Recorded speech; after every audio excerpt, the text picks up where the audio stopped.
Okay, everybody, thanks for coming. You guys are the art diehards here on the day before vacation. But as always, I want to begin with the land acknowledgement. It is important to recognize that the University of Illinois stands on the lands of the Peoria, Kaskaskia, Piankashaw, Wea, Miami, Mascoutin, Odawa, Sauk, Meskwaki, Kickapoo, Potawatomi, Ojibwe, and Chickasaw nations. These peoples lived here prior to their forced removal, and the land continues to carry their stories. It is also important to recognize that the university's official land acknowledgement obscures the true extent of its displacement of indigenous peoples. In addition to receiving lands in the state of Illinois, the university was granted lands in the west of North America in, among others, the states of Nebraska, Minnesota, and Oregon.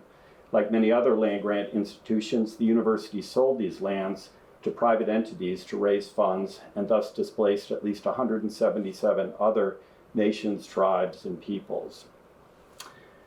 Okay, so now I want to introduce our speaker for this evening. So Simon Kelly is the curator of modern and contemporary art at the St. Louis Art Museum. Since his appointment in 2010, he's organized some 20 major exhibitions there of 19th, 20th, and 21st century art. I'm a 19th century specialist, so I'm particularly impressed by his curation in that area, and that's what I'm going to introduce him with. So in 2017, he organized a show called Degas, Impressionism, and the Millinery Trade. And it was a particularly original show because he mixed articles of clothing and paintings. And it's kind of typical, I think, of his curation in that it was a very good popular success, but it was also very generative for art historical scholarship. He's also emphasized the legacy of the 19th century for 20th century art. Among other shows, he did one called Millet and Modern Art, from Van Gogh to Dalí. That was in 2020. And just recently, Monet Mitchell, Painting the French Landscape, which looked at the relationship between Joan Mitchell and Claude Monet. So in the midst of a very busy curatorial career, Dr. Kelly has also kept up a lot of scholarly publishing. He's published important essays on, among other people, Barye, Millet, and especially Monet.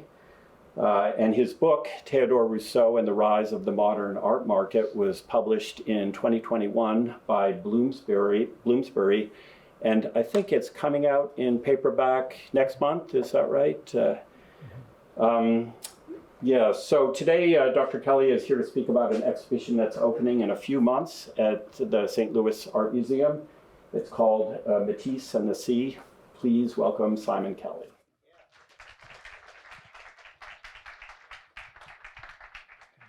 Was that some whooping there?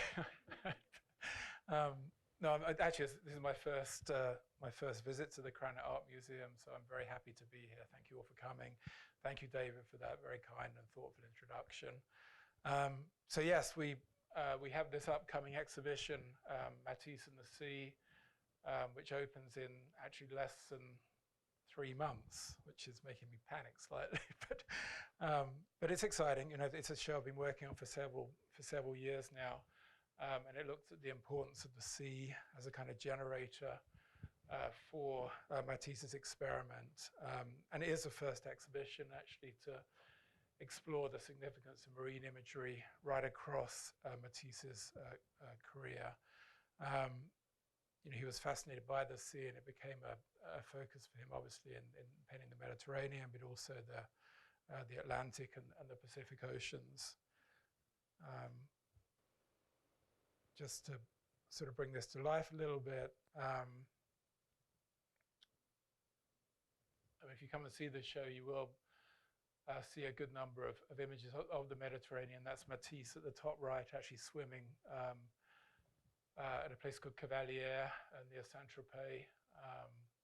One of the things that kind of slightly surprised me about this show, and you see in these images here, is that, you know, I always thought of Matisse as this very kind of cerebral, professorial person, which he is, but actually when you look at his engagement with the sea, you realize that how much of an avid swimmer he was, and also an avid rower. He actually won prizes at the Club Nautique de Nice for his avid attendance at boating meetings and outings at this Nice boating club. So I wanted to show you this image here at the bottom right as well. So you'll see a good number of images of the coast around France, but also, of course, this show speaks to Matisse's travel around the French colonies, particularly French Polynesia, which he visited in 1930, and which was a real generator for a lot of his work in the latter part of his career. So here he is during that trip in 1930 on the left. So that is a little bit of the context for the show. What I'm actually going to focus on in this talk is the painting in the St. Louis Art Museum called Bathers with a Turtle, which is really the kind of anchoring painting for this exhibition. Slightly trite, but in many ways it's a kind of Mona Lisa of our modern art collection. It's you can argue there are a lot of great Matisses in North America. You have a great one close to you in Chicago, the Bathers by a River, but you can make actually a strong argument this is the most important Matisse painting in North America for a number of reasons that I'll sort of touch on as we go through this lecture. And as a picture which we'll see offers a kind of fascinating glimpse into Matisse's thinking and working process.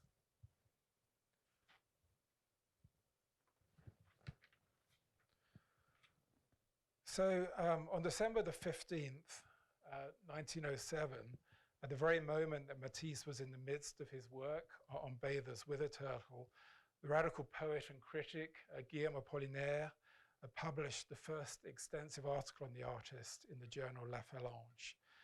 The essay was based on an interview with Matisse and included extensive quotations from the artist. Although Apollinaire argued that Matisse was wedded above all to the European art tradition, his article is notable for its assertion of the artist's openness to a global range of influences. He wrote of Matisse's interest in, quote, all formal languages, the hieratic Egyptians, the refined Greeks, the voluptuous Cambodians, the productions of the ancient Peruvians, the statuettes of African Negroes proportioned to the passions that have inspired them, unquote. Apollinaire's language was informed by the racist stereotypes that prevailed at the time. It also provides crucial insight into the eclecticism of Matisse's approach, and particularly his search for inspiration in non-Western sources as a counterpoint to the Western academic tradition in which he had trained. In this talk, I'm going to argue that Matisse's approach in Bathers with the Turtle embodies a kind of global attitude towards his art. It's a painting that brings together a range of formal sources from around the world, most evidently a fusion of European and sub-Saharan African influences. Matisse's range of reference was at the heart of his artistic radicalism and his development of a subversive approach, particularly to the representation of the human form. Interestingly, the American critic, Gillette Burgess, who saw Bathers with a Turtle in Matisse's studio in 1908, wrote somewhat jokingly that the artist was, quote, the first to enter the undiscovered land of the ugly, unquote. For conservative critics, Matisse's work was indeed ugly because of its undermining of conventional academic approaches to the body. For the avant-garde, however, this was the essence of his pioneering modernism. Since its completion in February 1908, Bathers with a Turtle has attracted a wide range of readings, arguably as much as any work in Matisse's oeuvre. Early commentaries focused on the painting's radical and forward-looking qualities. Indeed, by the closing years of the artist's long life, Bathers with a Turtle was regularly identified, particularly in the United States, as a pivotal work in his career. In reference to the artist's 1951 retrospective at the Museum of Modern Art, New York, museum director Alfred Barr repeatedly noted that Bathers with a Turtle initiated Matisse's, quote, big figure compositions, unquote, that culminated with the enormous dance and music, both of 1910 in the State Hermitage Museum in St. Petersburg. For Barr, the painter's early years were among the most formally experimental and ambitious of his oeuvre. In 1953, leading art critic Clement Greenberg also praised Bathers with a Turtle for, quote, a monumental vigor and breadth. Greenberg highlighted Matisse's struggle to unify his massive figures with an abstract background of a type that he had never before painted. For both of these writers, the work was a key transitional picture in the artist's evolution. On the one hand, it offered a newly monumental representation of the human body, rendered life-size with subversive grandeur. On the other, it moved Matisse's approach to flattening and abstracting space in a wholly innovative direction. Other readings have developed over the years. One interpretation from Jack Flam argues for the primordial nature of the setting, with Matisse's figures representing stages in evolutionary development from crouching to sitting to standing. Another views Bathers with a Turtle as a key work in Matisse's ongoing rivalry with Pablo Picasso and a response to the latter's iconic Les Demoiselles d'Avignon. The two pictures were indeed hung alongside one another in a provocative pairing in MoMA's exhibition Matisse-Picasso in 2003. A further significant reading from John Elderfield places Bathers with a Turtle within the context of Greek mythology, in which Matisse had a cultivated interest. Matisse's central figure has thus been likened to the goddess Aphrodite emerging from the sea. The turtle mentioned in the painting's title has also been identified with the Greek nymph Calliope, who was changed by Hermes into this small animal as a punishment for her actions. Yet these mythological references are generally speculative. A more grounded approach has focused on the formal radicalism of the picture, tracing its intricate changes over time. This is something that we've developed in this exhibition. And then in the catalogue for this show, we have John Klein writes an essay, actually a slightly more expansive essay on the importance of water to Matisse, but John has written recently on the connection between this painting and Cubism.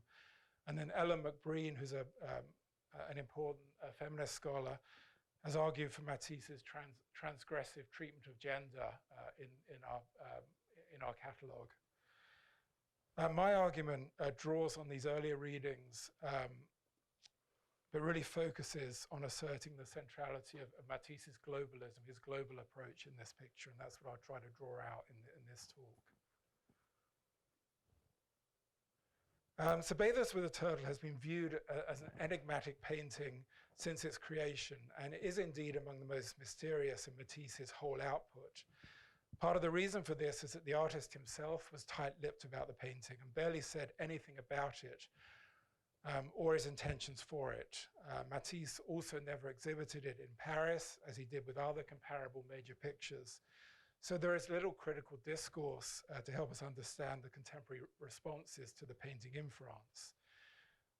The work's disquieting atmosphere is certainly unusual in the oeuvre of an artist who notoriously claimed that his paintings should act as, quote, something like a good armchair, unquote, for the tired businessman.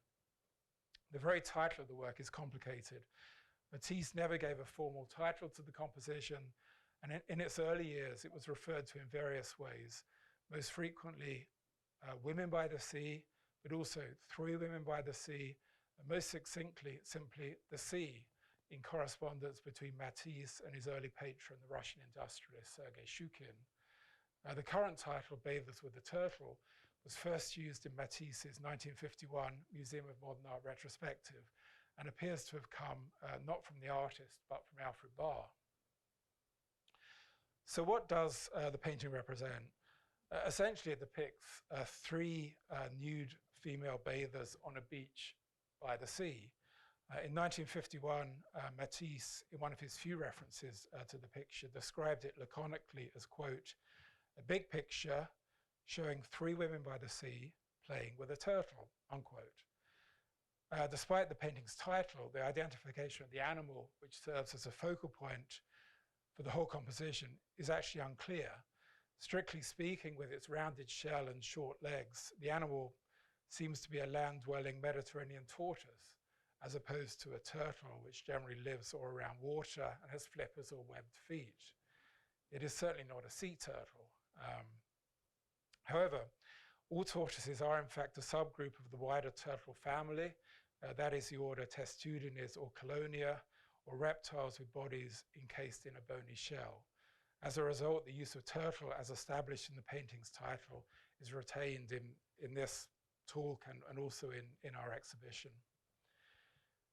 The crouching woman at the left offers what appears to be a leaf to the small animal. Perhaps she is holding the leaf out or taking it away in the spirit of what Matisse described as playing. In general, however, the atmosphere of the painting seems to be anything but playful. The two other women observe this scene, though their gazes appear distracted. The central figure holds her hands to her mouth, apparently chewing on or sucking the forefinger of her left hand. The perceptive bar long ago noted that the pose of, quote, mingled curiosity and anxiety, unquote, in this central figure is wholly unique in Matisse's output. The bather at the right sits with her hands in her lap, her face bearing a seemingly melancholy expression as though she is immersed in her own thoughts. The three figures are placed in an abstracted background, reduced to three bands of color: green for the grassy shore, ultramarine for the sea, and a lighter blue for the sky. The figure at the right seems to float in space, having no supporting rock on which to sit. There is no suggestion of a particular identifiable location, and as has often been noted, the painting seems to take place in a timeless space. Matisse's use of color was crucial to his experiment in Bathers with a Turtle. New technical analysis for this exhibition shows that he employed a limited palette of colors: chrome green, probably viridian, iron earths, principally yellow ochre, which you see in the color of the blonde hair of the figure on the left, organic madder lake pink, ultramarine blue, carbon black, lead and zinc white, and a dab of cadmium yellow for the original head of the turtle, which I'll explain is actually became the leaf that she now holds. There is no vermilion in the composition, a color that Matisse often favored, nor Prussian blue. In the painting of flesh, he used passages of yellow ochre over an underlayer of white, as seen in the crouching woman's back. Often he overlaid the initial black contours of the women with madder lake pink. You can see that quite clearly if you look at the contours of the figures, in order to tone down the dark line. He painted the shore in chrome green, the sea with two layers of ultramarine, and the sky with a layer of ultramarine over an initial layer of chrome green. The intensity of the blue for the sea is particularly resonant. So these are things we've been able to draw out for the first time by taking paint cross-sections of the picture. A particularly notable aspect of Bathers with a Turtle is the degree to which Matisse amended his composition. Perhaps the changes to the landscape are the most striking. An infrared reflectogram, which you can see here to the right, reveals that initially the background at the upper right of the canvas included, I don't have a clicker, but you can see that there are two parallel receding hill masses to the top right, actually similar to the hills around Collioure in France. I'll come back to that. And then in the upper left of the composition, Matisse incorporated a balloon-like cloud. Additionally, three fishing boats once appeared in the background. You can see the one at the top left that you can see pretty clearly. There's also one there and one just behind her back, which we found for the first time in doing this infrared. So as Matisse revised his picture, he made the decision to paint out all of these landscape elements, creating a flatter and far more abstract composition that no longer related to a particular location. I'm going to show you. So this is our conservator. This makes it slightly more clear. Hopefully slightly more clear, but you can see the initial, in the background, you can see the outlines of the mountains and the boats there.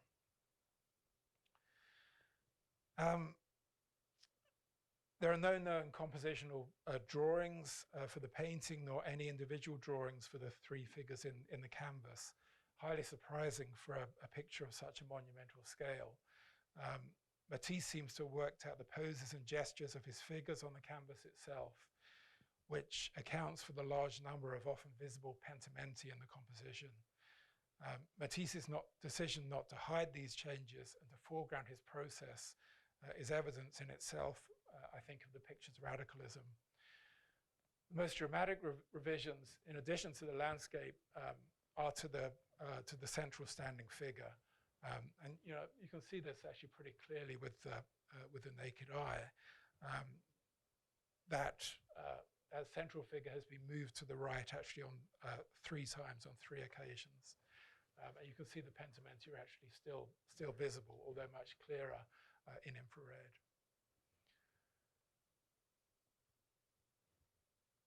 Matisse also made changes to that central figure itself in its final configuration. He painted over her right elbow, thus significantly shortening her right arm, and he also edited quite extensively her left leg. The sitting figure was also adjusted considerably, with her body moved and head lowered, so that she no longer looks directly at the turtle. The crouching figure is the least modified of the 3, but even she, if it is a she, I think it's a she, but Matisse, as I said, described her as a woman, exhibits substantial changes, most notably to her blonde head that now turns away from the viewer, but originally appeared in profile. One further subtle amendment was to the position of the turtle, which Matisse initially placed just above and to the left of its current position. So originally, I don't know if you can see this, but originally the turtle was facing the viewer directly. So that was actually a shell. Those were his 2 feet. And that what became the leaf was actually the head of the turtle turned to the left.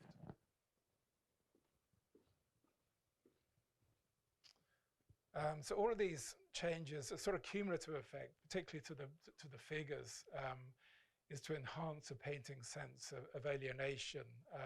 None of the figures touch; they're all distant from each other. They're kind of there's this kind of idea of absorption,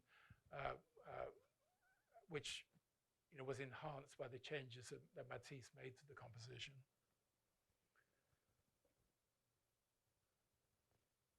So I wanted to talk a little bit about the sort of context for this work. Matisse considered himself above all a figure painter, and he notably encouraged his students to study repeatedly from antique art. The theme of bathers relates to a European history of figurative art, of course dating back to ancient Greece. More specifically, Bathers with the Turtle engages with a long European tradition of painting female bathers in a natural setting.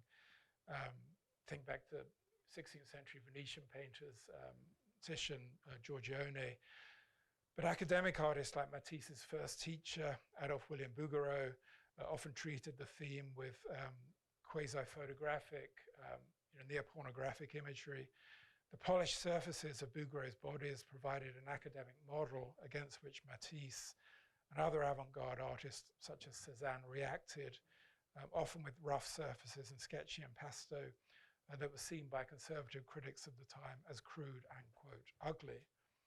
Indeed, around the turn of the century, avant-garde experimentation focused on the bather theme.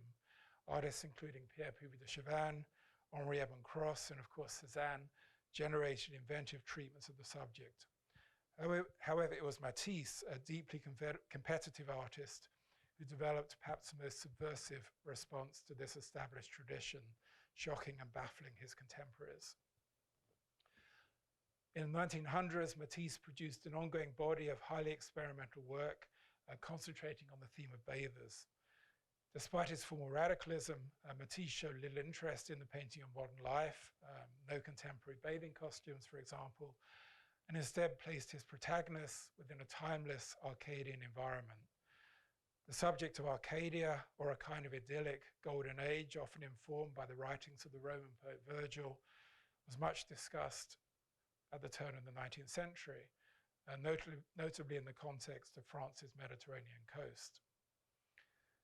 After his well-known Lux Carne Volupté, in 1905, Matisse produced a much larger Joy of Life, which you can see here, in which nude figures recline, dance, and play pipes in an idyllic setting.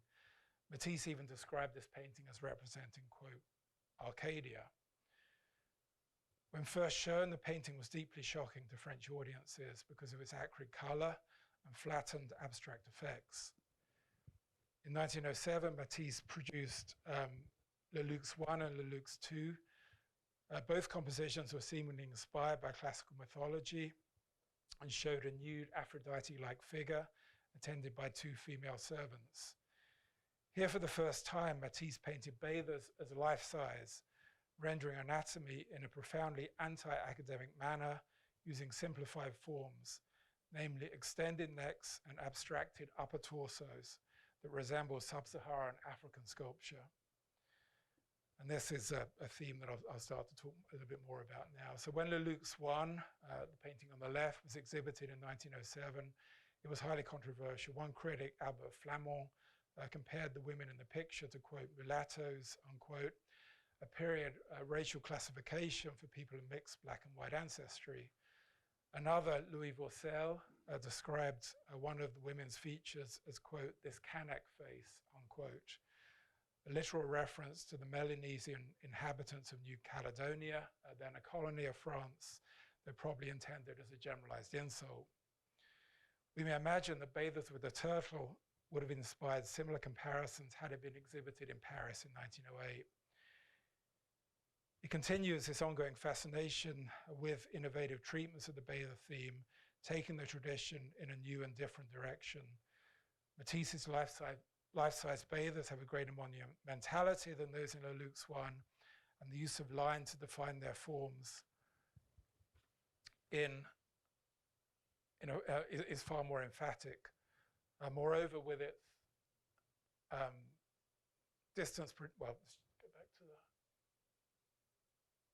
its distance protagonist and seemingly tortured central figure, Bathers with a Turtle presents a vision that is more dystopic than Arcadian.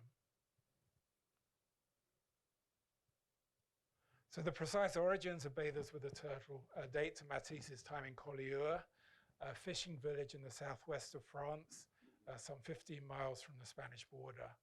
Matisse first visited Collioure in the summer of 1905. This is a selection of work that he produced at this time that is in the exhibition. Returning intermittently until 1914, and here is Matisse at the back right, actually in a hat. You can see him here. There's Degas on the right, and then Matisse at the back there. The only photograph of him in Collioure, at least from 1905. So he returned intermittently into 1914. He got to know the landscape around the town, producing work such as this group here. Swam extensively, as I mentioned, also at this time. Alongside his wife, Amélie, and his daughter, Marguerite, the bespectacled Matisse was photographed in 1907 in his studio there. The painting Le Lux I and the sculpture Two Women visible in the background. I'll return to that sculpture. The appearance of the latter, a sculpture that Matisse himself called Two Negresses or Deux Negresses, is of interest in reinforcing his fascination with African art and culture at this time. Indeed, he had also traveled to Algeria, his first visit to Africa the previous year. And perhaps it was no coincidence that the landscape around Collioure had often been compared to that of North Africa in tourist literature of the time. At Collioure, probably around 1907, Matisse produced Three Bathers, a crucial preparatory painting for bathers with a turtle. The artist later described it as, quote, composition study for women with a turtle, unquote. Here Matisse depicted three nude women on the beach at Collioure. In contrast to the three figures in Bathers with a Turtle, the women in Three Bathers are grounded in a more specific place at time.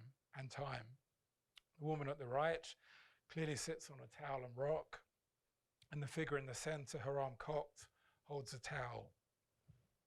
The peaks of the hills on the far side of Collioure's Bay appear in the distance, and the four boats were informed by the extensive fishing fleet at Collioure.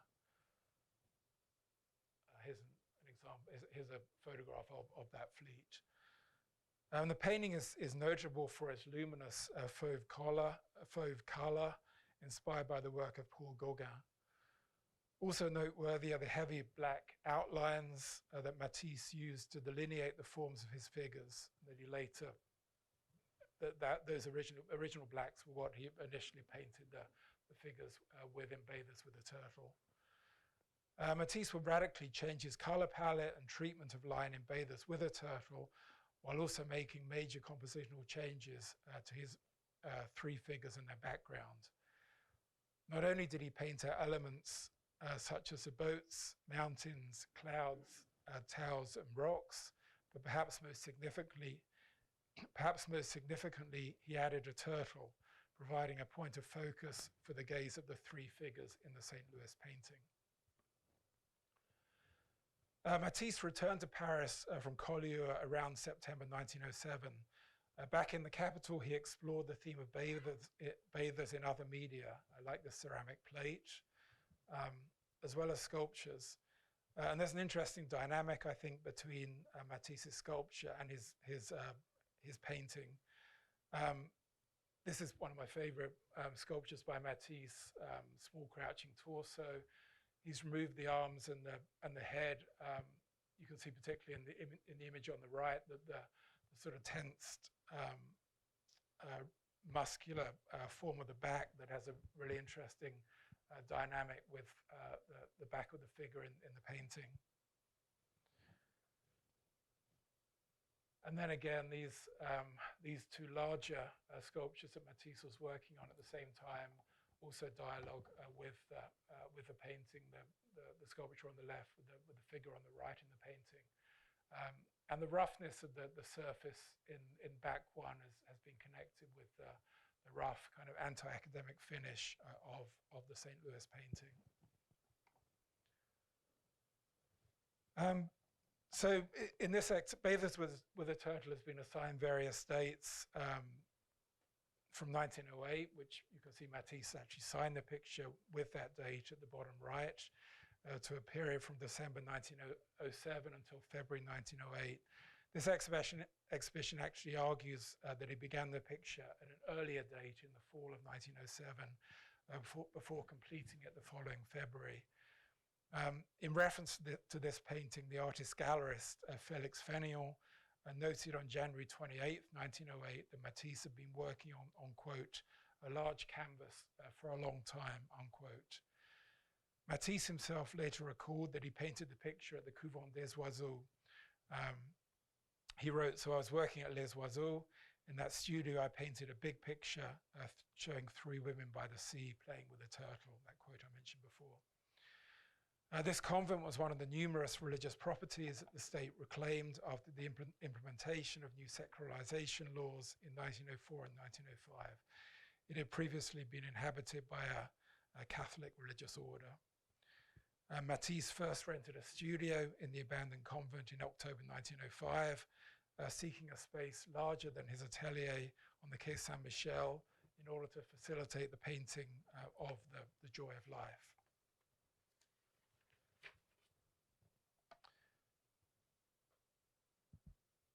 So Matisse painted bathers with a turtle at a time when his reputation was on the rise. At the very moment that, prompted by his patrons, he'd established an academy where he taught a range of international students. At the age of 38, these developments must have increased his confidence and sense of difference. Matisse's academy at the Couvent des Oiseaux opened in January 1908. Matisse encouraged studio from the live model, and he may have used models himself for bathers with a turtle, though it's difficult to say with certainty. Matisse's use of blonde hair, rendered in yellow ochre, and his crouching figure may relate to his admiration for the German student Greta Moll, whose, quote, in Matisse's words, beautiful blonde and smooth hair, unquote, he compared to, quote, honey or even a field of wheat. Moll, a young painter and sculptor, then in her early 20s, was one of the founding members of the Academy Matisse. Had many German students, actually, and also Scandinavian students. And she and her husband, Oscar, had bought his painting, Three Bathers. One other thing that's worth noting is that Matisse's inclusion of a tortoise or turtle may actually have been informed by the fact that these were often kept as students or models, as a student's or model's pet. There's little, if any, precedent for the inclusion of such an animal in the European bather painting tradition. And it's possible that Matisse may have been aware of the complex meaning that this animal carried across a wide range of global cultures, from Native American to Hindu, as a sacred symbol of fertility, often connected with mythologies around the creation of the earth.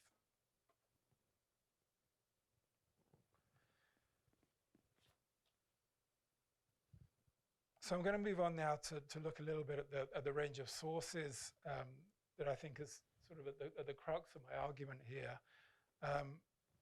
So Bathers with a Turtle is a painting that reflects an intense engagement with the work of Paul Cézanne. By the turn of the century, Cézanne was a deeply inspiring figure for young avant-garde artists in Paris. The year after his death, the 1907 Salon d'Automne held an extensive retrospective of his paintings. This is actually a slightly earlier exhibition, but it shows you the Salon d'Automne. And then this is a painting that Matisse himself actually acquired by Cézanne in 1899, Three Bathers. And this became a key teaching tool at his academy. You can see, of course, I mean, the sort of the pyramidal construction, obviously the three figures has an interesting relationship with the Bathers with the Turtle. And then this painting, which was actually part of the 1907 Salon d'Automne exhibition, I think has an interesting relationship with the Bathers. You can see specifically at the bottom left that Matisse has quoted from this figure at the bottom here that he's incorporated into his painting.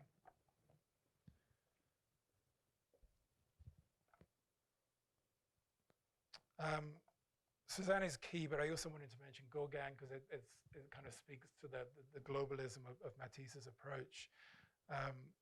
This sculpture, the figure on the right of this sculpture here with the arms up to the head was informed by the Peruvian mummy, which was in the Ethnographic Museum of the Trocadero, which actually connects back to what Apollinaire said in his article on Matisse, describing Matisse's interest in Peruvian art. Giotto is another important figure in this equation.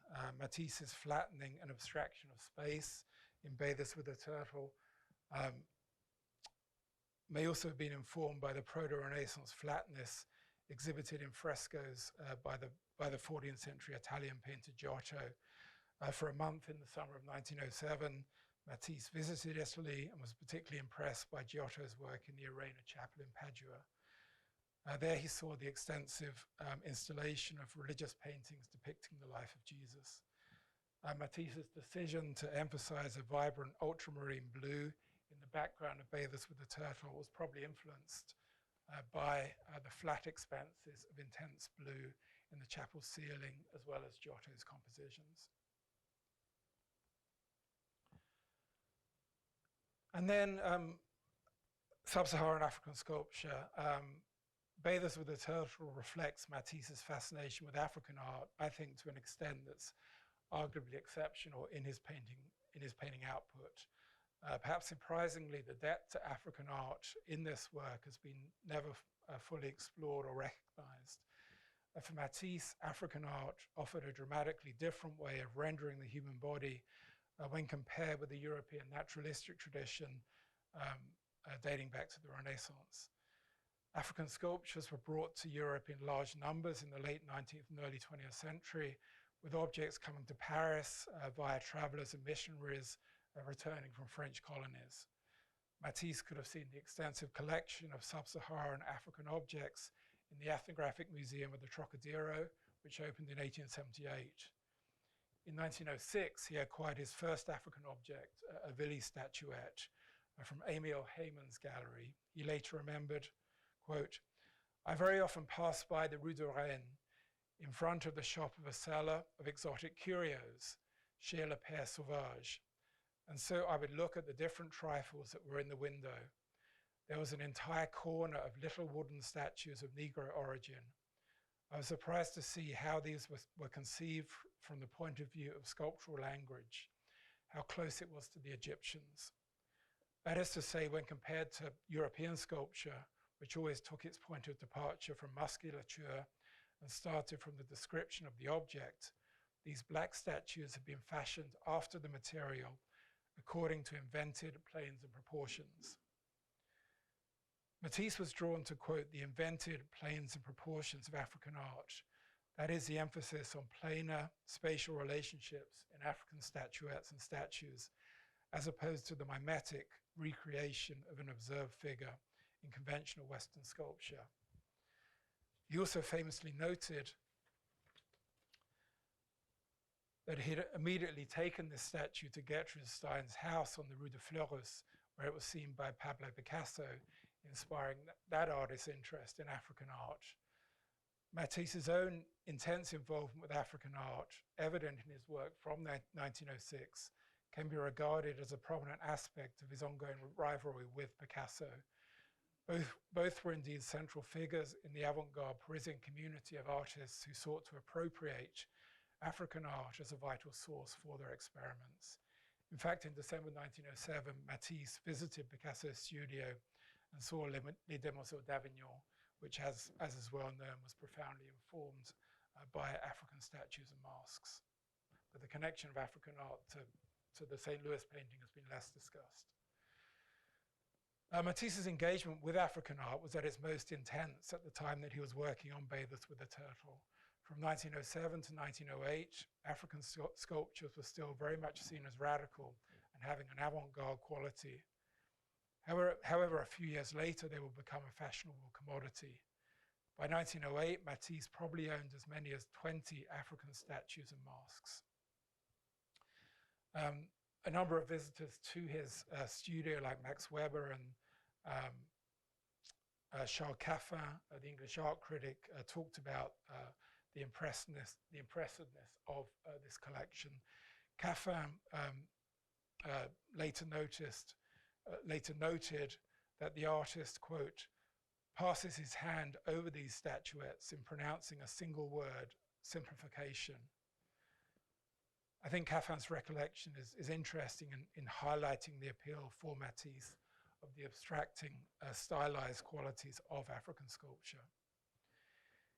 In general terms, Matisse's powerfully angular and refined use of line in Bathers with the Turtle suggests the impact of the planar forms he so admired in African statues.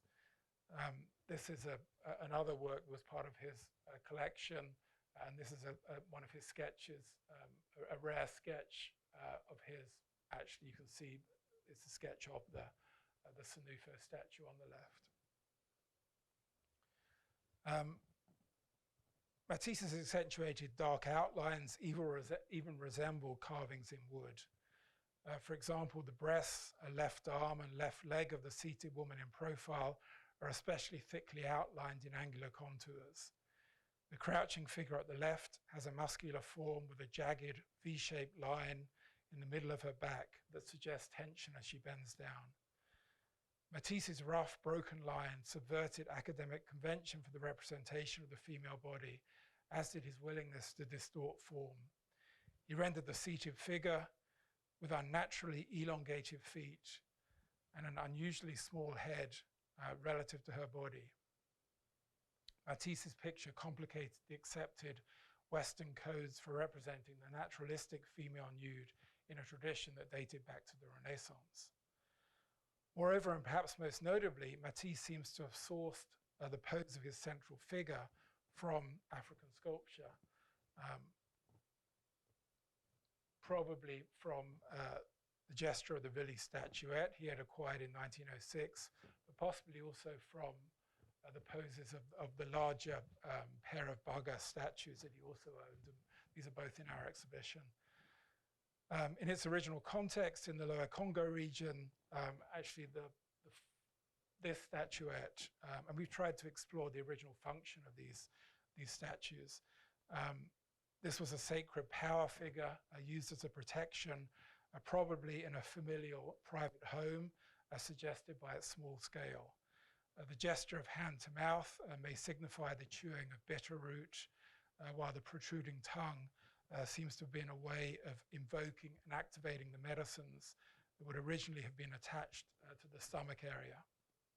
Matisse was undoubtedly unaware of the original functions of the object. Nonetheless, he reimagined the statue in the context of his own painting of the life-sized central figure.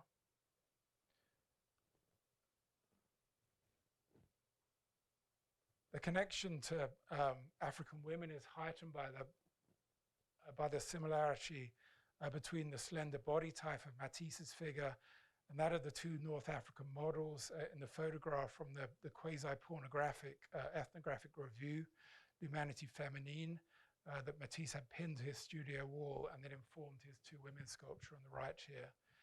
I actually hesitated to show this, but it is this kind of photograph was part of Matisse's visual vocabulary, and Ellen McBreen, who writes for our catalogue, has published a book called Matisse's Sculpture, The Pin-Up and the Primitive, in which she explores this kind of photography in his work, and also how it taps into his colonial gaze. And one thing which is kind of new and is complicated, but I think it's interesting, is looking at the darkened tone of his central figure's face, and it may simply indicate features in shadow, but I think it's also possible that Matisse's intentions were more radical, and that he sought to question the established norms of Western painting tradition, which dictated that bathers be represented as white. Certainly at this time, there are other works where he does seem to be interested in the portrayal of race and skin color. His representation of his figure's facial skin tone as dark ash was quite intentional, as he painted her face wet into wet with a mixture of iron earth and lead white over areas of black, as in, for example, her right cheek, over there, and viridian, as in her left cheek, here. He did not add any madder pink in contrast to all the other renderings of flesh in his picture. Furthermore, the indistinct facial features of his figure, with a flat white nose, black lines for eyes, and abstracted ear, suggest attributes of African masks that Matisse owned. For example, this Gauguin mask, whose straggly beard may also have informed the central figure's cascade of hair.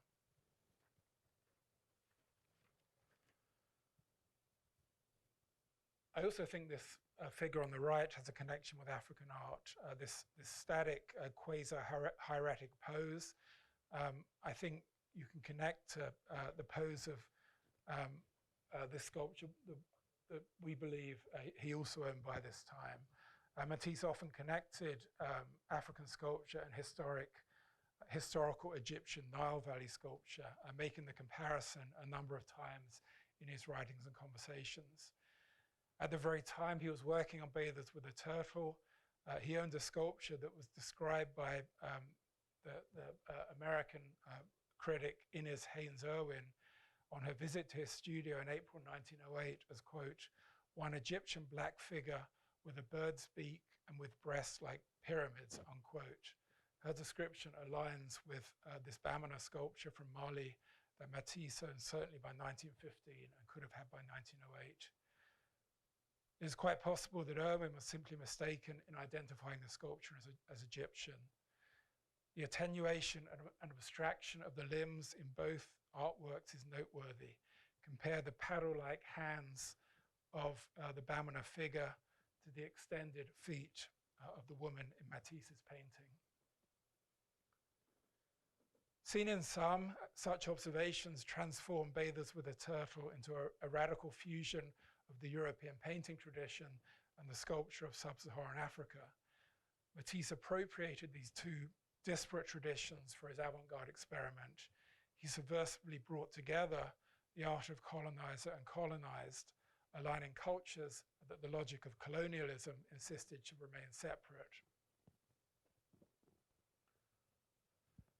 I'm going to slightly abridge the next bit, but I did want to mention the patron, Karl Ernst Osthaus, who will be the patron willing to buy such a radical work. And the patron was a German collector called Karl Ernst Osthaus. I show a photograph also with his wife Gertrude, who's often been overlooked in the literature, but she was obviously a key part of their partnership here. Osthaus opened a museum in Germany in 1902, the Karl Ernst Osthaus Museum, which has often been seen as the first modernist art museum. Bought work from a wide range of artists. You can see a large Renoir on the right here, Rodin in the center. Had an impressive collection of work by Cézanne. There's actually a photograph of Cézanne, which Gertrude Osthaus took. They were some of the last visitors to Cézanne's studio in Aix-en-Provence. And they also saw the large Bathers, the Cézanne painting that I showed you earlier in Philadelphia, on Cézanne's easel. And you can imagine that sort of narrative, that conversation with Matisse would have encouraged his wish to collaborate with Osthaus. Osthaus brought a wide range of work by Matisse between 1907 and 1913. Still lifes like this. You can see it installed in the museum at Hagen here, at back right, but also a wide range of ceramics and sculptures and decorative arts.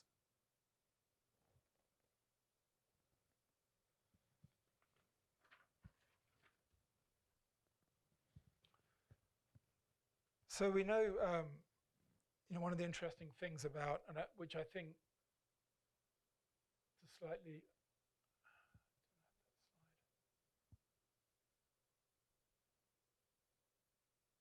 I wanted to show this slide because one of the, I think one of the other interesting things about the Osthaus Museum is that the modernist works were installed within the context of the African, the Oceanic, the Native American work that well, certainly African and Oceanic that Osthaus owned, and I think that aspect also is part of this sort of global appeal that would have appealed to Matisse and encouraged that collaboration with this patron.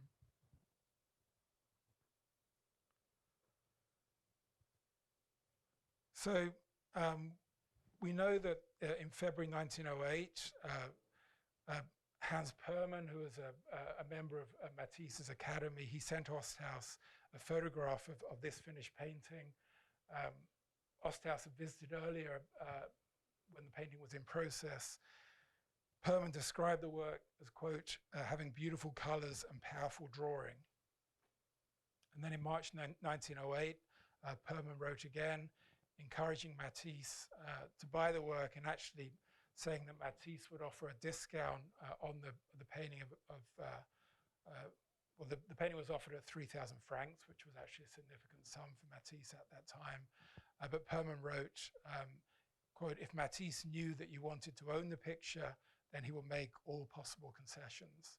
So some of this, I'm not going to repeat this now, but in the catalogue, I spent some time in the archives in Hagen, and there's unpublished correspondence sort of drawing out the complexities of this acquisition. So the upshot of it is that by April of 1908, Osthaus had finalized the sale. Shortly after, other patrons came to see the work, hoping to buy it. Sergei Shukin was one famous Russian patron he visited in 1908 and wrote shortly after, quote, I still think of your admirable sea, still seeing the picture in front of me. I feel that freshness, the magnitude of the ocean, and the feeling of sadness and melancholy. I'll be very happy to have something striking the same note. So Matisse did paint this work as a substitute. It's kind of the pendant work to Bathers with the Turtle, it's Game of Bowls. Just to sort of move on, Matisse had hoped to show Bathers with the Turtle at the Salon d'Automne in the fall of 1908. He wanted to show it as a pendant to Harmony in Red, but Osthaus, who just installed the painting in Hagen, actually refused to lend the picture. This is a letter from, again, this is going to be in the catalogue, it's unpublished, a letter from Matisse just documenting the sale of the picture, ultimately for 2,500 francs.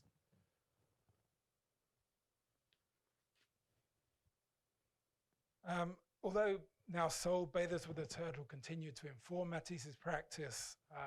Here I show you Dance 1, the large-scale sketch for the larger painting at the bottom left, now in the Hermitage. This work is, I mean, it obviously connects to Bathers with the Turtle, but it's also quite different, I think. Matisse now kind of flattened his figures to a greater extent, with little musculature evident in the women. I think you could argue that he achieved the kind of decorative cohesion between the figures and the background in Dance 1, resolving that very lack of unity that Clement Greenberg had noted in his critique of Bathers with the Turtle. At the same time, the connection to the angularity of African sculpture, which is in Bathers with the Turtle, is now far less evident. And here you have, at the top left, you have Matisse working on Dance 1. I'm going to move through. This is the first public exhibition of Bathers at the Sonderwund exhibition in 1910, where it was shown in the context of other German expressionist paintings.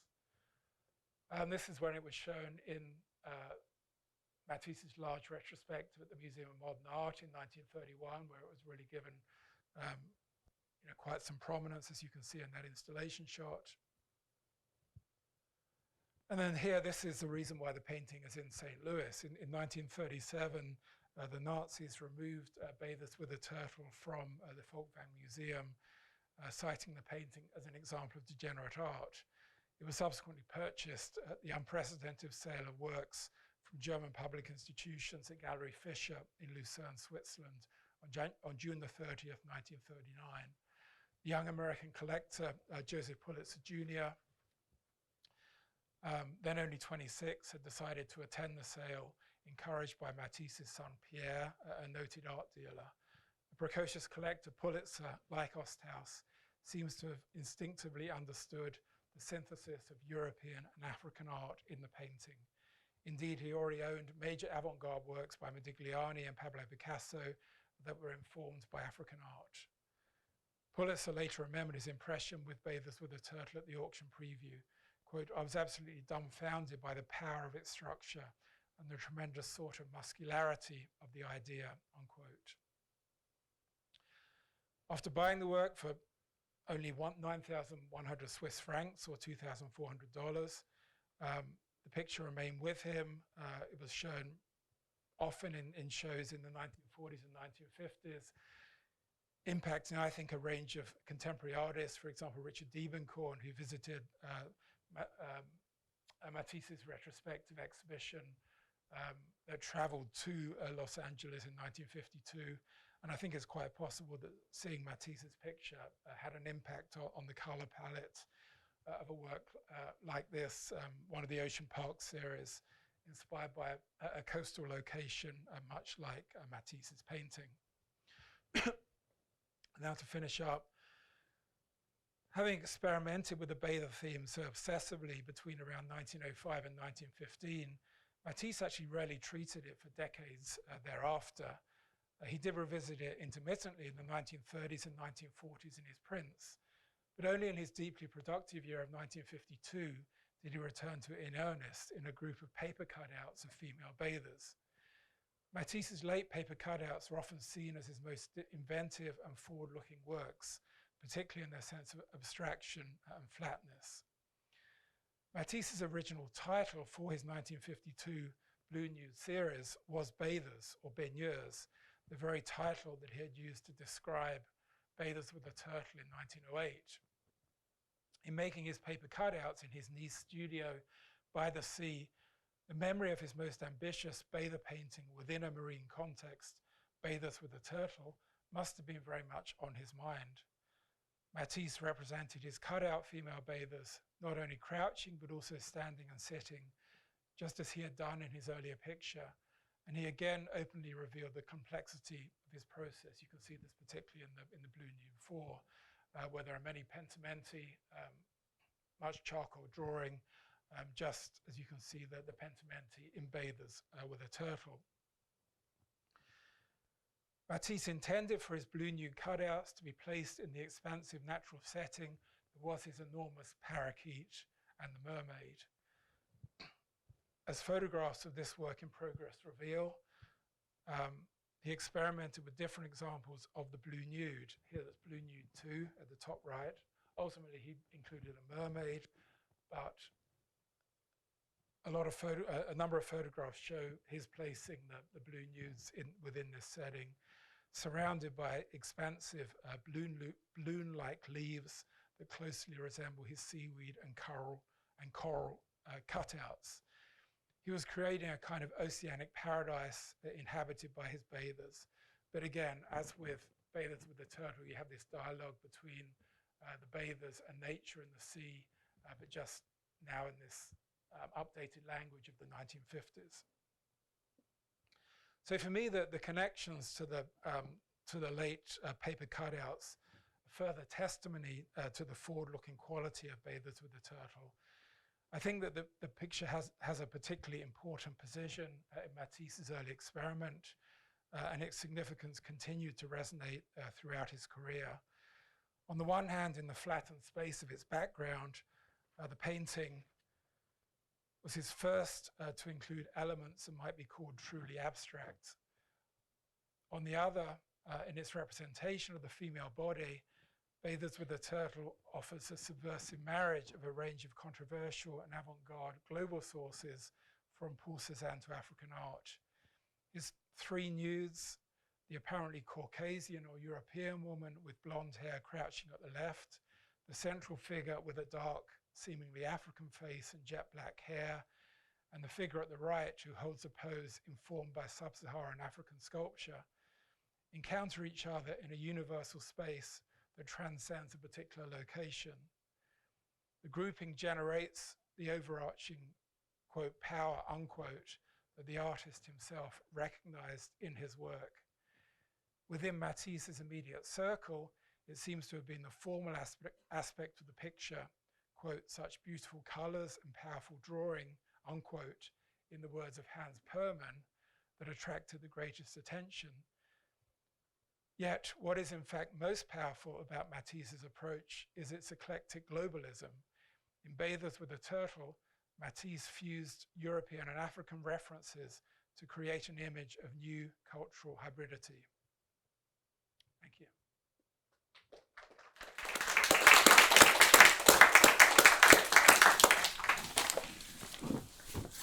So Simon, we'll take questions if there are any questions. Why do you think Matisse chose to move the central figure to the right in this? That's a good question. I mean, I think when we've talked about this, it was just basically to give the figure a little bit more space because it was so close to the crouching figure on the left. I think that's probably the main reason. If you look at how the figure was initially placed here, it was so close to this figure that I think it helped the overall composition to just move it slightly over to the right. I mean, he did it 3 times, so it's something that he was kind of adjusting as he went along. It's interesting to me that the figure never touches this. That's what I was saying about the sort of the distance and the alienation. The figure's, her leg does not touch the knee of the figure on the right here. So that sense of distance, I think, remains through the picture. I have a question for you. Yeah. So, I find your argument convincing that he has these African sources for the picture. On the other hand, they're well hidden. I mean, just the very fact that no one has really pointed to them suggests that they're well hidden. So what are we to make of the fact that, even if he was fascinated by qualities in African art, that, I mean, with Picasso, they're hard to miss, I know. Yeah, it's more central, isn't it? Yeah. Sorry, what's the So, question? what do you make of that? That they're, I mean, I think when I see it within the context of the fact. I mean, if you look at his his own writings, but also those of visitors to his studio at this moment, African sculpture, it does seem to have been such an important part of his practice. I mean, I showed the Lelouch's one, where I think you can see that in the representation of the new form there are also connections to African sculpture. The two women sculpture, which Matisse actually called the Negresse. Mm-hmm. You can also, that has a connection to African sculpture. So sort of seeing this within the wider context of what he's doing at the time, and the fact that he's also building up this, significant collection of African sculpture between 1906 and 1908. I think it all, it all adds to the, to the argument that African sculpture, not just the pose, the central figure's pose has been compared to, her arms to her mouth. Mm-hmm. That has been compared to the Dalí statuette. The figure on the right hasn't been, as far as I'm aware, to the Bamina sculpture, and also, just trying to flesh out the sort of formal language, the angularity of the line. I suppose what I'm saying, because I don't doubt that, there are those connections, and I mean, just the fact that he had such a huge collection of African art and there's such close formal similarities.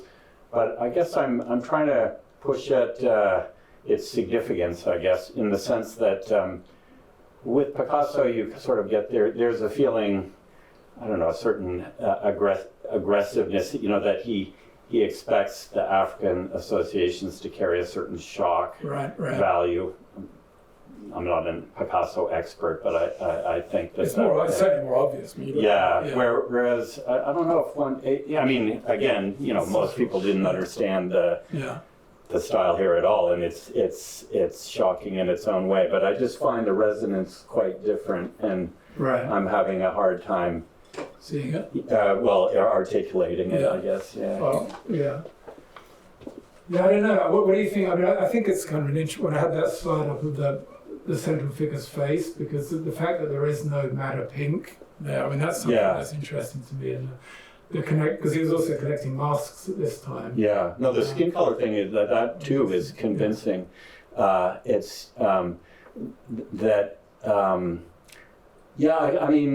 my first impulse before hearing your paper was to see her as somewhat gray in the face, if you know what I mean. But it didn't occur to me that African sculpture could be behind it. You were going to say? I have a kind of related question to you. It's actually in a way way, but it's going to come at it from a different angle, because of course the talk is called like Matisse and the Sea, right? And so the whole time I'm like trying to track like how is the sea matter in all this, and instead you're talking about all these references to this African sculpture, and I think like David, I think the most compelling argument there, or evidence there, is that Matisse owned these objects, but then when you think about the sea, I mean, like a lot has been made of like the way that Matisse takes these bathers scenes from something like what Cézanne was doing with his bathers, and in say The Joy of Life, and also carrying to this phase. There's no land on the other side, right? And what is the sea that this is?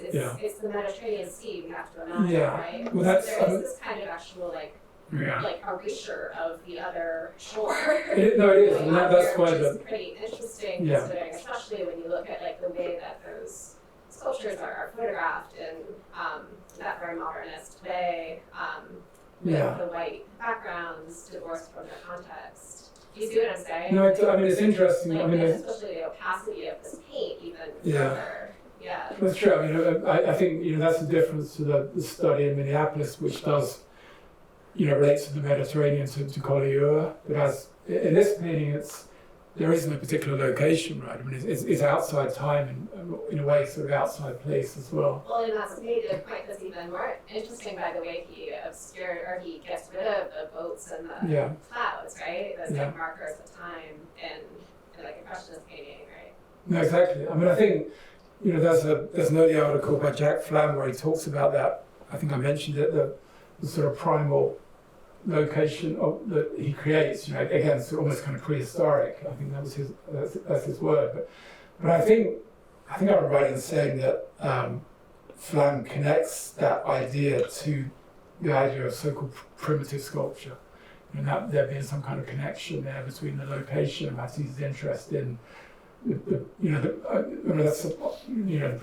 movement, the primitivism, this movement, right, is a complicated one, but Matisse was part of it, in the first decade of the 20th century. Related to that, and in a way connected to Kristen's point. Well, first of all, I happen to love this painting. I don't really think about painting anymore in my work, but I have seen this painting. I love this painting, and I really love seeing the sketch, underneath part of those. It's fun to see, but I'll say, like, for me, like, the erasure kind of stuff that Kristen was talking about, like, I don't really understand your use of the word globalism at all. Like, I don't understand what it just is a different way of talking about primitivism to me. And when you're saying that, like, the sculpture, or that it's bringing together the colonized and like the art of the colonized and the colonizer, I'm kind of like, where's the colonized? Like, to me, the fact that he owns these sculptures and he's erased all this stuff, that is the colonizer. Like, it's just the art of the colonizer and also the colonizer in another way. Yeah. And I don't really see, like, I mean, I think the globalism, and you'll see in the exhibition that this painting is contextualized by, I focus here on the his interest in sub-Saharan African art, but there's also his interest in Oceanic art, which you'll see in the exhibition. So there's that wider context. But I think the globalism for me is just the eclectic fusion of these range of sources. He's going beyond that European tradition, and looking to the to the non-Western art. But that is the European tradition, is to appropriate. No, I don't disagree with that. I mean, it is appropriation. So I guess my question then maybe is related to David. So what is gained by talking about globalism? For me, or fusion, what is gained?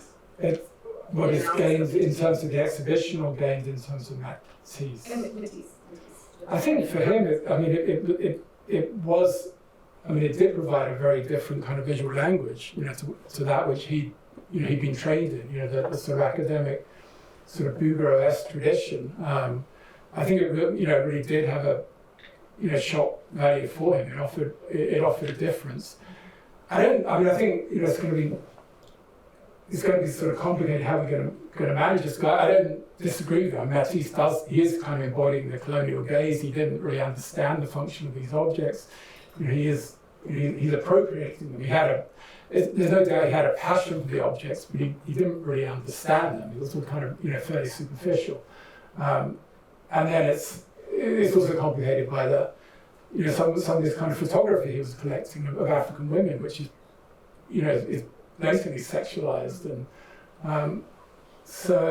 but I think, at least from his point of view, it just offered a different kind of visual language. What he said, that kind of abstracting, stylized approach that he hadn't seen before.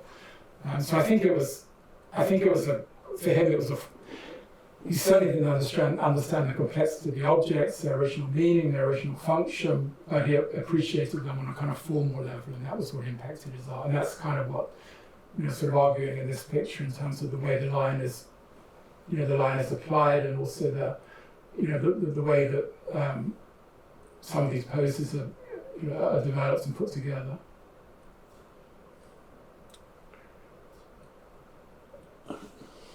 Go ahead. Yeah. So I actually have two questions, Yeah. and I was initially going to say I could get to the second one after everyone has a chance to ask a question, if there's time. But because that was brought up, that's one of my questions, was that choice of use of like fusion Yeah. of global influences with Western painting tradition. So you basically answered my first question through that question, but I was noticing that the Fauvism, and even these, but especially the Fauvism, that was so influenced by Gauguin's cloisonné period with the cloisonné artists. They were looking strongly at Japanese woodblock prints. And even this Bathers with the erasure incorporates that high horizon line of the Japanese woodblock and the flattening of the Japanese woodblock. But I was kind of glad that you included those paper cuts, which are much later, but they're actually totally redolent of African textiles and oceanic textiles, like the usage of the foliage, and then even when you look at some like Indian tapestry work with the flatness of the animals embedded in that filigree of flora, I do see the global influence, and even though I think there needs to be responsibility taken now for the ignorance of others, I do think like the criticism is legitimate, but at the time I think that there was a true wonder, and like that fetishizing of colonized places, because clearly he only went to colonized places, French colonies.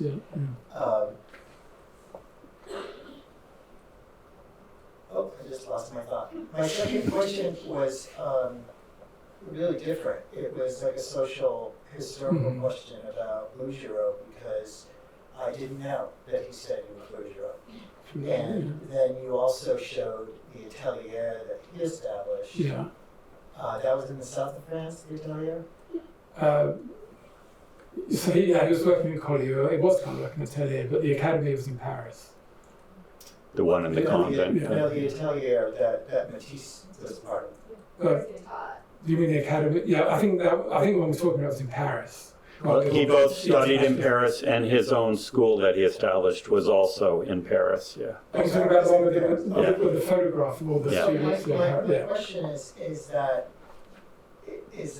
is there any history or record of Bouguereau himself or the Barzan school specifically commenting on Matisse as a student? That's just a good point. I don't. But Bouguereau in particular, I'm wondering if Bouguereau had a hat in the ring with criticizing his work, being defensive that one of his own students is making something so, That's a good point, because I work on. I'm curious about that.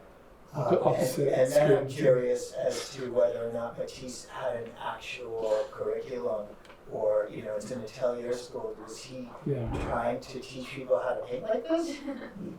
Well, actually, yes. I mean, in some ways, if you look at some of the students like Max Weber and others, Sarah Stein, and they do start to paint in this way, and this is around the time he publishes this article called Notes of a Painter, where he gives kind of his sort of worldview in terms of his art. But a lot of what we know about there's no like sort of anything he left specifically in terms of his curriculum, but we do know quite a bit from the records of his students, like Sarah Stein. She left notes, which are really detailed about the way he taught.